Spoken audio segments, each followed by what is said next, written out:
Welcome to Real Success, the podcast for entrepreneurs wanting more. I'm Rob Christie. Executive and life coach Brent will take you on a journey exploring the key pillars of real success, ultimately leading to your best life. Stay connected and experience the success that really matters in business and life. And now, here's Brent with today's episode.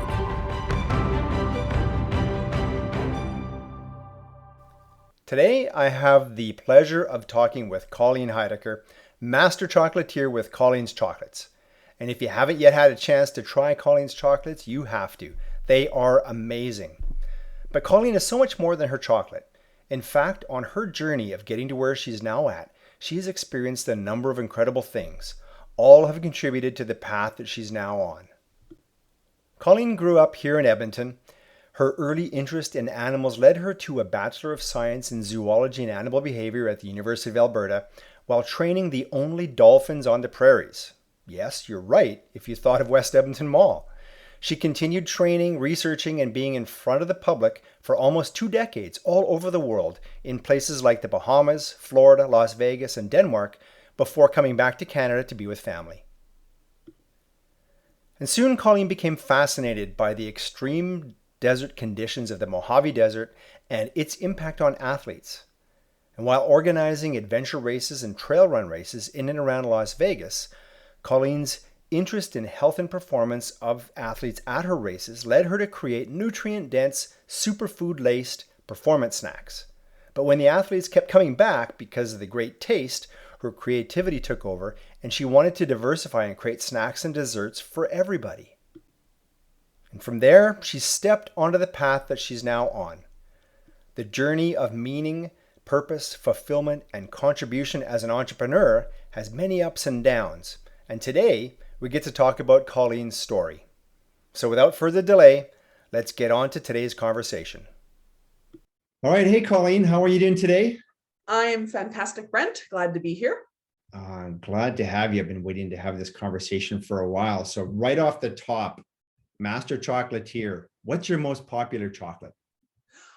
Salted caramelized and biscuits chocolate bar is our number one seller. It's the perfect combination of sweet, salty, crunchy, creamy, smooth. It's everybody's high notes. Yeah, and I've had that one and I absolutely love it. So it's not surprising that that's the most popular. But here's a different thing. Do you have a favorite one you love to eat or a favorite one that you love to make? Oh, I do. We have a pistachio and cherry bar that we haven't really launched to the public yet, but we do it at our virtual tasting events. And that one it's deadly. I need to, make them and just ignore the tray of them and not eat them. I grew up eating, the Cadbury fruit and nut bar, right? Yeah. And so then I'm like, wait a second, I'm a chocolatier. I can make my own chocolate.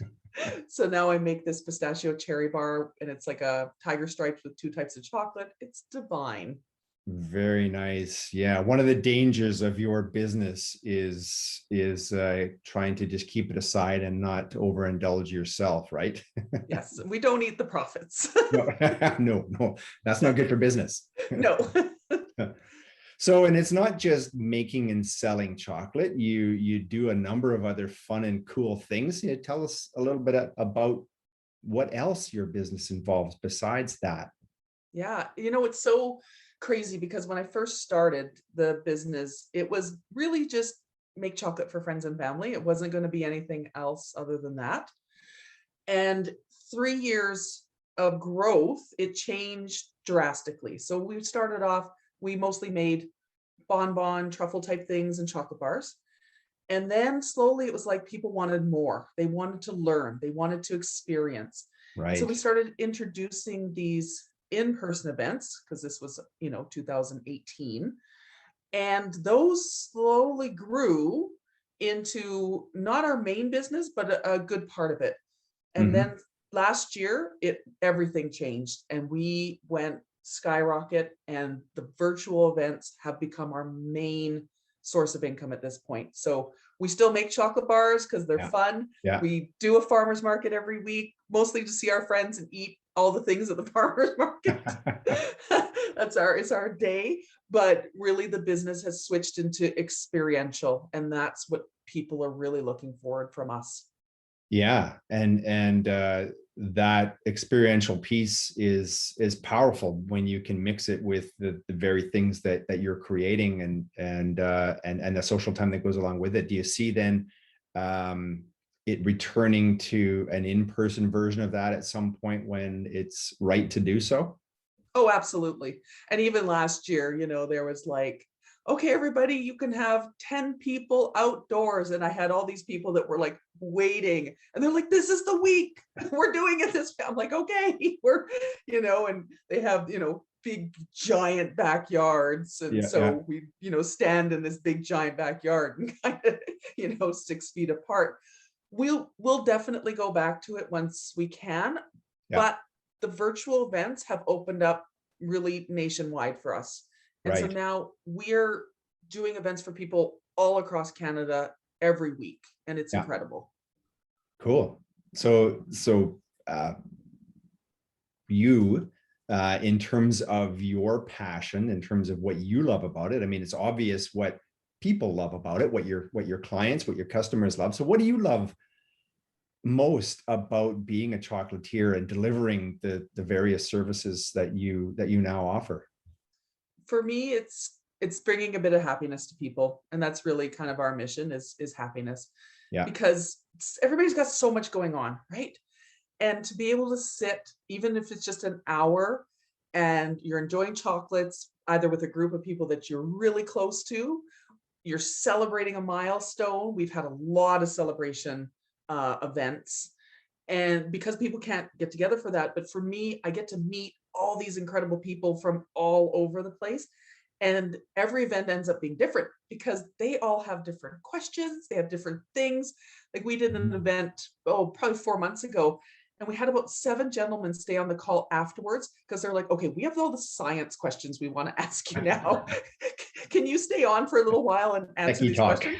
Yeah. And I was like, yeah, absolutely. And they're like, okay, so the chemical calmed down, and it was great. And so for me, I've always been that teacher. I spent 20 years working with animals. I've always been that person that has that education fun component to what they do. And so for me, to be able to do that is such a great opportunity. At Christmas time, obviously, we are hardcore focused on just making like chocolate bars and Christmas gifts.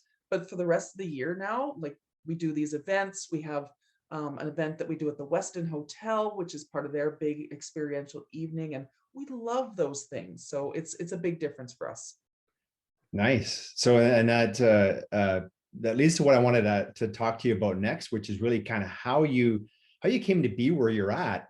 You've had some really interesting kind of career and life steps along the way, and certainly as you're just saying, the teaching, the experiential element, the creating that sort of an instance for people to have that experience, to learn, to create joy, to put a smile on their face. Right now it's manifesting through this business, but you've had some other ones along the way. I'd love to talk a little bit about those, because there sounds like some that were really fun. Yeah. So where did it all begin? Where did it all begin? So I was born in Edmonton. I actually was really fortunate. I knew really early on what I wanted to do. And I was living in Edmonton. I was going to the University of Alberta. I was young when I started U of A. And I took a Bachelor of Science degree, and I did zoology and animal behavior. And the goal was to work with animals. Nice. And, originally I was like, I want to be a vet, but then I found out you have to put people's pets down. I was like, no, I'm not doing that. Not that part of it. No. And so I started off, I worked with dolphins and seals, and then it moved to killer whales, porpoises, sea lions, polar bears, grizzly bears, you name it. I've worked with it. And I spent 20 years traveling around the world, working in different countries, which was such an incredible experience, because when you are immersed in another culture, like you're really immersed in it, you're living there day to day, you really get a different perspective of people and their lives and their language and their culture and all that. And so, I've had so many years of dealing with so many different types of people. And so it was just a natural extension for the chocolate business to grow into this. We did spend 3 hard years of slogging it, as you know. We've been Yes. friends for a long time. There's been many times where you're like, you should rest. I'm like, I know, but I just need to work. So, And yeah. and the shift, how did the shift kind of happen from working with animals, from being in so many places around the world and having those experiences in meeting people, getting to know cultures and individuals at the same time, into the food business? It was a very weird hairpin turn. Okay. So I was working with animals. My last job was in Vegas, and I was finding it very challenging to deal with Vegas tourists. They are a completely different type of tourist. And I wasn't having, I loved the animals. I loved them, and I was not having fun at my job anymore. So it was time to go. Because I had been working with animals for so long, I knew every facility around the world. I knew the challenges. And I just thought, you know what, I don't want to do this anymore. So I actually became a race director. I used to put on mountain biking and adventure races and trail running races. And I did that for a while. And I started making these superfood granola bars for the Okay. Yeah. athletes. Yeah. And the problem was our events started to become very popular, and people knew they were going to get this bag of superfood granola bars. And we got to the point where we couldn't keep up making them because 150 racers show up and they're all waiting for their bag of granola bars. And I'm like, Right. oh. These were in the race kits that they got. Yeah. And so then we said, well, we're just going to do the volunteers. But then we had a waiting list of like 30 people that wanted to volunteer at our events because they wanted these granola bars. I was like, okay, this is interesting. I then was moving back and forth between Canmore and the States. And a friend of mine was like, I'm teaching a learn to make chocolate class. I'm like, well, that sounds fun. I'll take that. Huh. Took the class from her, went home, made all these other chocolates that she never taught me to make. Went back the next day. I said, look what I made. She's like, I taught you none of this. I'm like, I know. She's like, do you want to work for me? I said, sure. Okay. And I started working for her. So I would work at her business at night when she was closed. I'd make chocolate bars, she'd sell them. And it really kind of sparked that, ooh, I'm good at this. And I started figuring out, like, where can I learn stuff from? Who can I learn stuff from? I was teaching myself, but there was just so much more I wanted to know. And that's when I ended up getting my professional chocolatier certification and my master chocolatier certification. Yeah. So even though it was a pivot, like you said, kind of a hairpin turn, there's really some natural progressions and sometimes really when we are open to opportunities that come along and willing to take some steps, you just kind of never know where life's going to take you, kind of thing, right? Oh, absolutely. And I mean, like you've said, we've known each other for quite a long time now. I've always known you to be a very driven person, and when you get your interest in your mindset on something, you're going for it. Yes. You kind of alluded to the fact that there was a few years of growth, of business development, of working very hard to get yourself established. Tell me a little bit more about that phase of things, right? Yeah. Your education as a chocolatier, as it's coming, and then as it's shifted into actually turning it into a business. What were some of the hurdles, some of the challenges, some of the bumps that you've noticed along the way? Yeah, let's call those the dark years. The dark years. Yeah, we've Yeah. all got the dark years. Yeah. And it's one of those things when you're building your business, and I see this with everybody. I saw it in me. I couldn't say no to anything. If somebody was like, could you do this? Even if I was strapped to the max, yep, I'll get it done. And so I had a lot of weeks and months where I worked till 3 a.m. I'd get a couple hours of sleep. I'd go back to work. And I was very overwhelmed at the holiday seasons. I could not take any time to just sit down. It had to be work, work, work. And, Right. Very unhealthy way to work. But I was so focused that if I could just build to a certain point then something would kind of, that tipping point where people would go, oh, Colleen's chocolates, I got that. Oh, I know her. Mm-hmm. And the funniest thing, and you know this because we've talked about it, I was like, I'm never doing wholesale. I'm never being in stores. I'm never doing these things.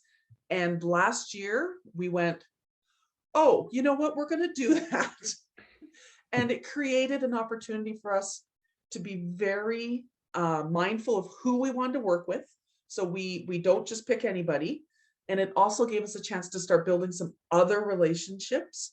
But it was 3 years of, sort of busy, then insanely busy, but Mm-hmm. also not managing stress, burnout, any of that. Just go, go, Yeah. go. Yeah. And then everything last year, it just kind of fell into place. And we went, oh, wait a second, we've got this great group of clients. They're 80% of our business. So this 20%, we'll do stuff for you, but you're not going to be, keeping me up till 3 a.m. It's Yeah. not happening. And also letting go of some things, that was a big part. I was like, nope, I got to do everything. And now I'm like, no, I don't have to do everything. I can pass it off. So I get that mindset, right? That's kind of the typical entrepreneurial mindset. I can't say no. I can handle, I'd have to handle it all. I have to do it all. In your particular business, people want chocolate at Christmas, at Easter, at Mother's Day, at, those are the, and then some, right? And there's that. Did you feel a sense of, I have to do more, especially now, almost around the clock, because otherwise, this is when they want their product. I have to be able to deliver, or they might go somewhere else, or they might forget about me, or I might not get known, or, was that a piece of it that? Yeah, for sure. You know what? There's 2 huge things that changed. One, before the pandemic, the majority of our sales were at events. So we would do trade shows, we would do Right. markets. Yeah. We did not do delivery. So that first 3 years, it was, no delivery. That was just not part of our model at all. Yeah. The second the pandemic started, I said to my boyfriend, we're a delivery company now. And he's like, we are? I said, yes, we are. And he was like, nobody's going to order chocolate. And the second big change was, so all the markets and all the events left, Mm-hmm. but we never in the past, because we're a small company, we were never in the past, Valentine's Day was not busy for us. Mother's Day was not busy for us, Mm-hmm. because that was a holiday where people were like, get the big bouquet of flowers, do the brunch with mom on Mother's Day. Valentine's Day was that big fancy dinner. So people were spending the resources on that kind of stuff, not coming to us for chocolate. Mm-hmm. That all switched last year. And Mm-hmm. we suddenly, those holidays became very busy for us. And so what we implemented was we did pre-orders and delivery. Mm-hmm. And that way I can manage my time and be like, this is how much we're making. And so those were 2 huge changes to our business that we did not anticipate, but have worked out really well for us. So and I love that change that also came kind of an opportunistic sort of a one. Prior to that, it was on a particular path. You had a little bit of a mindset around how your business was needed to be. And you kind of use that, once it gets to this point, we'll hit a tipping point, and then your brand will be known, and then things will open up. But the opening up came in a really different way. Yeah. You were experiencing some challenges, some impacts on your world. What did you notice at that point? What was missing most from your life when it was kind of the dark years and prior to this pivot that you've talked about here? Were there certain things that you noted were having a negative impact on you, or you noted that I wish it was different, I wish I had more, for what? Yeah, definitely for me, like if I am not working out or physically active, Mm-hmm. that's hard. That's my stress relief. And I was doing no working out. I wouldn't even go for a walk. I was like, get up, zip out the door, head to work as many hours as you possibly can. If you're going to be falling over, just keep working. It's fine. And I didn't so much as realize that I needed to stop that habit as I had help come to me in so many different forms, from friends being like, "Hey, can I help you today? Can I just come and hang out with you?" And it was just so nice. And so passing over things, especially to Jason. So Jason's Yeah. my partner, and Yeah. he's amazing. He sells chocolate in such a different way than I do. So we don't work at the booth together if we do, because he's a very different salesperson than You me. He's like, complement one another, right? we do. We're very different. But it gave me a chance to be like, oh, I don't have to make all the chocolate, do all the things, and be at the booth selling all the time. He can do that as well for me. We've now implemented a system where I'm passing the emails over to him. I don't have time to answer the emails anymore. And we missed a lot of opportunities in sales just because there was no way to get to them. So, some of the changes for me is now it's like I'm trying to make sure I go walking every day because I need to do that walking. I started reading again. I love reading, and I was not reading at all. I started reading again in like 2018. Well, I know how much you love the reading, so I love reading, and it becomes a need to find time for the important things, and finding time is creating efficiencies or getting support. Yeah. So what you had people that saw something in you that they felt was off, it sounds like, and then they offered, and you accepted, which is amazing. Of course, many entrepreneurs don't give away work, control, tasks, things very easily. How did you find that for yourself when Jason offered, when others stepped up to say, "Hey, how can I help?" For you to let go a little bit, to free up some of this energy, emotional energy, physical time, and so forth? Yeah, it was really hard. My personality type is, you just keep going. I'm a worker bee. I've always been a worker bee. When Jason first took over doing emails, I'm not gonna lie, I was watching him write responses. I was like, is he doing it right?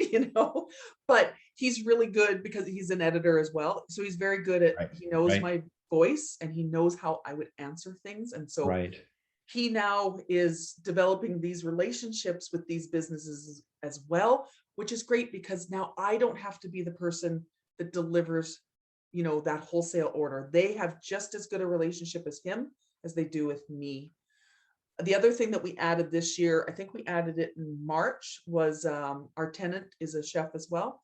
And I now have her helping me 12 hours a week. And I wasn't sure what it was going to feel like having somebody else in the kitchen with me, but 12 hours a week is manageable, 2 6-hour days.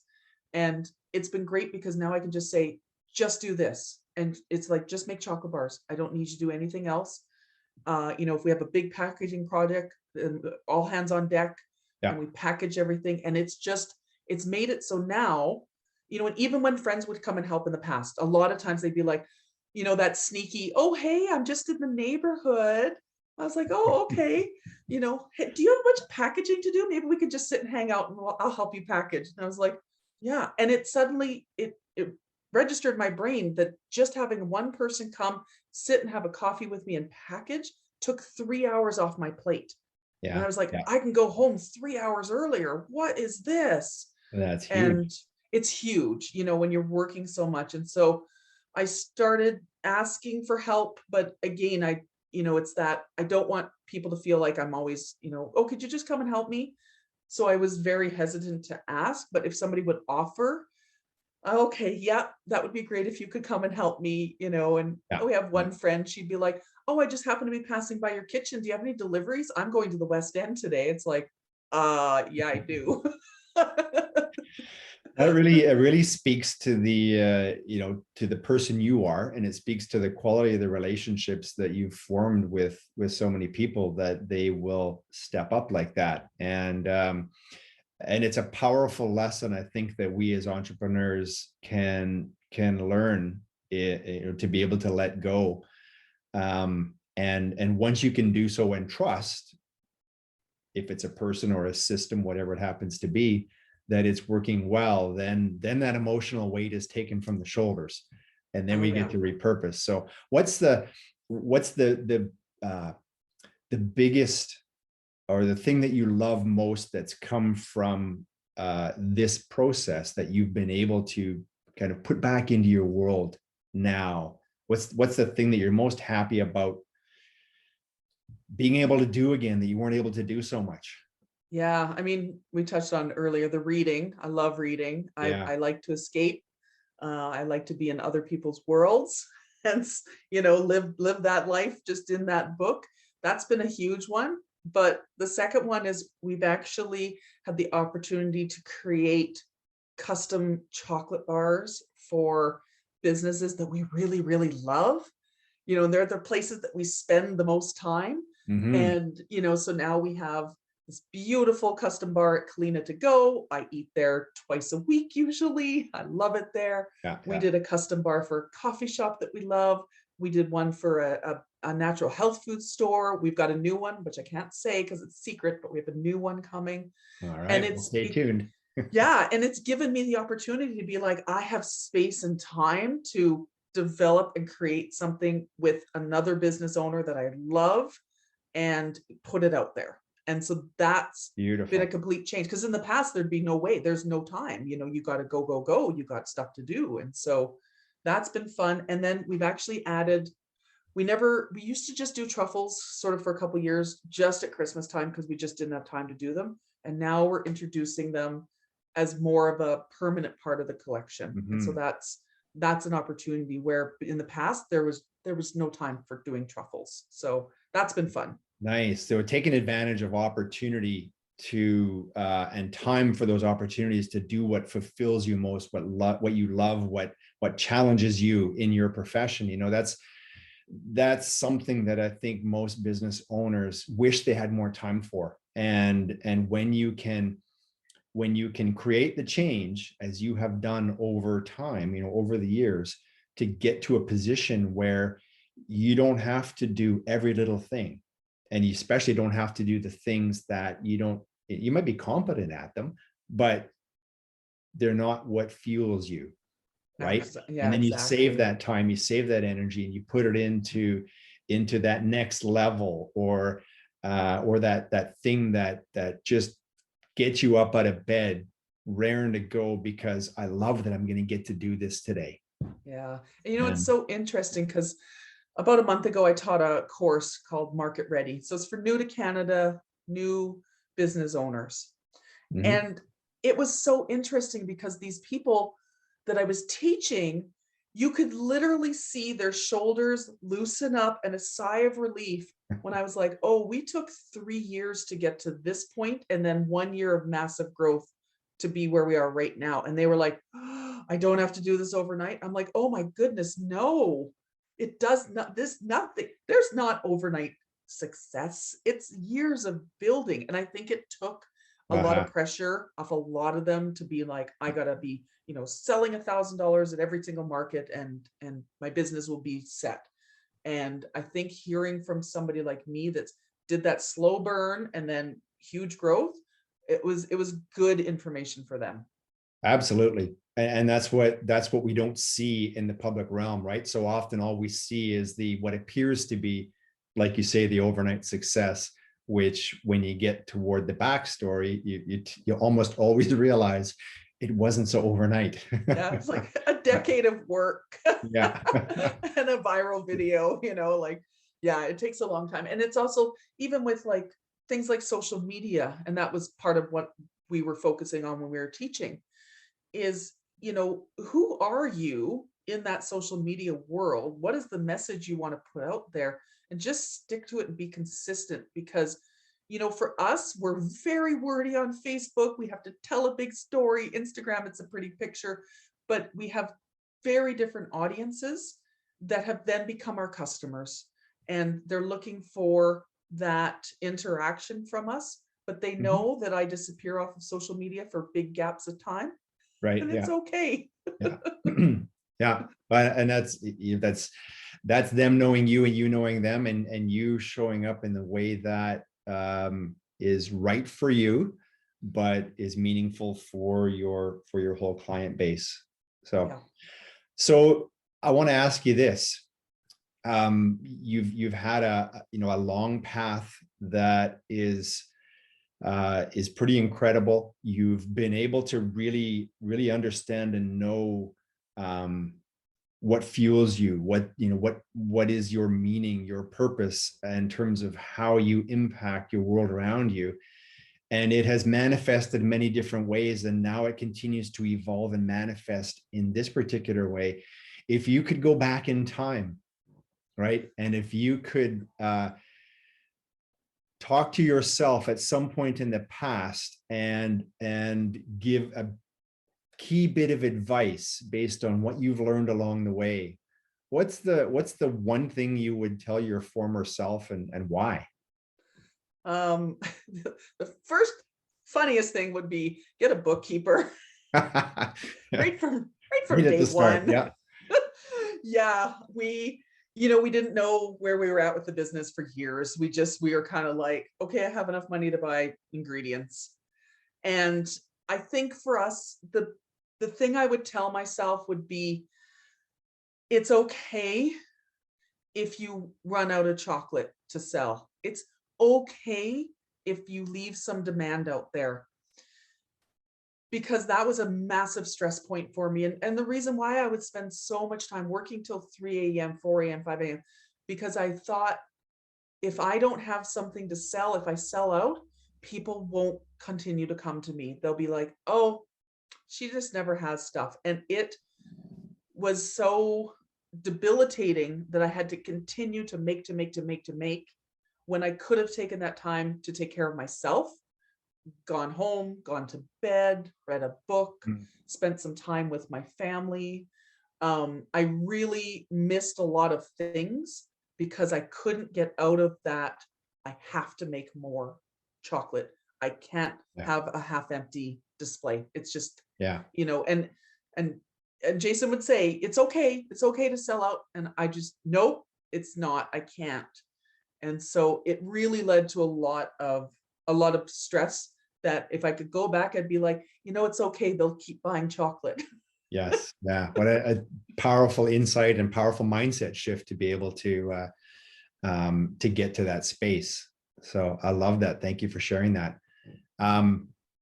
You've already talked a little bit about kind of what's coming next from the business and some of the new opportunity standpoint. What about from your own life standpoint? What's next on the horizon in terms of living your best life and continuing to evolve along this path? Yes. Well, because I'm extremely nerdy, I want to do a book vacation where I sit somewhere by myself and I read books with a beautiful view. Nice. I'm just like, when can I go and do that? Yeah. What would be one key book that you would take on that? Do you know one that you would love to, wherever you're at in that setting, would be a perfect one for you to read off the hopper? I do save books. I am that person. I buy them and then I'm like, no. I have one of my favorite series is his Dark Materials, and he's got a new prequel series that I've been saving. I'm like, no, I need to be in the perfect space. So that book, Book of Dust, Philip Pullman, is definitely coming with me. It's on my headstand. I look at it every day and I'm like, nope, it's not time. It's just not time. But no, I think for me, it seems silly to people, like you want to go and sit somewhere, but to just be able to, when you're reading a book, you can't do anything else. You can't. And that for me is very relaxing. It gives me back my peace, and it gives me back my ability to just be, in that moment. And so that for me is, we can't really travel anywhere yet, but we can do things in Alberta. And absolutely. And before long that'll come. So I hope that you are able to create that experience wherever it may be soon, so that you can enjoy and then make that a regular occurrence. Oh yes. Oh yes. So what's the answer to the one question that I should have asked you here today, but I did not? Oh, let me see here. Probably stuff that's coming up in the future. Um, now that we've been doing these virtual events, we're seeing some really cool patterns with people. And so we've got some ideas for some things we're going to create that will help. We have some people, Zoom is not for everyone. It's very uncomfortable for some people. And so we've realized that we have the whole demographic of people that would love to have a chocolate tasting, but not have to be on Zoom.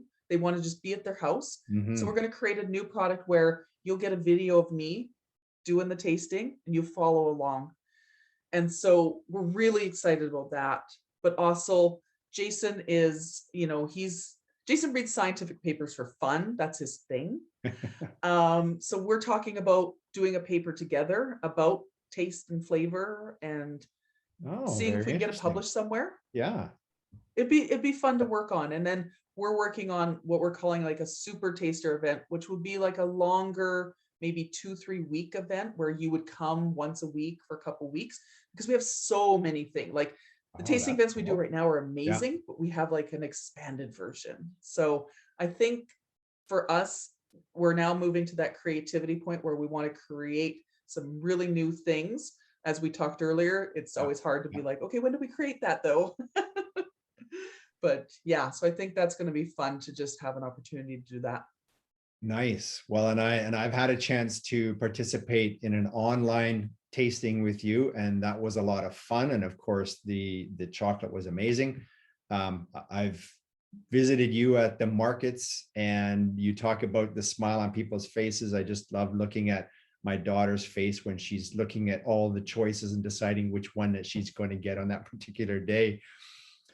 And these new things that you've got coming down the pipe sound equally as amazing. So if anyone is wanting to find you, whether it be to order some chocolate or to find a market you're at, or hopefully participate in one of these events, where can they go? Where can we tell them to find you and check things out? Yeah, so easiest is our website. So collenschocolates.com. We update that with everything that's going on. And then we're pretty busy on our Instagram and our Facebook. And so they're both just Colleen's Chocolates. And we try and Chocolate. keep everybody updated with what's going on there. But yeah, and the funny thing is, as a business owner, the fastest way to reach me is on Instagram. If Yeah. you email me, I'll get it and I might Eventually. pass it to Jason. But if you just need me, just Instagram me. All right. Well, thank you so much for taking time today to talk, Colleen. It was great to just have this opportunity. We haven't had a chance to chat like this in a while. And even for me to learn a little bit more about you and your path and how things are going. And I look forward to catching up with you again down the road when we can maybe do this again and hear the next phase of both the evolution of your chocolate business as well as you living more and more of this ideal life of yours. So thanks again. And I look forward to talking again soon. Thanks so much, Brent. This was awesome. Take care. Have a great day. Thanks. Thank you for listening today. I hope this episode resonated with you and inspires you to take a step towards achieving real success and experiencing your best life. If you got value today, please consider writing a 5-star review on Apple Podcasts, or click the like button on this episode wherever you're listening. Then please share it with a business owner that you know really needs to hear its message. I appreciate your help in extending our reach to support entrepreneurs everywhere. Don't forget to subscribe or follow this podcast wherever you love to listen, so that you can get notified when all new episodes are released. And one last thing. If you're ready to step onto your pathway of change and want to dive even deeper into the 7 pillars of real success, go to my website at entrepreneurialfreedom.ca and you'll find a link to my post called The 7 Pillars of Real Success. I know it will help. The website once again, entrepreneurialfreedom.ca. We'll be back soon with our next episode. Until then, be healthy, be happy, and have a day full of real success.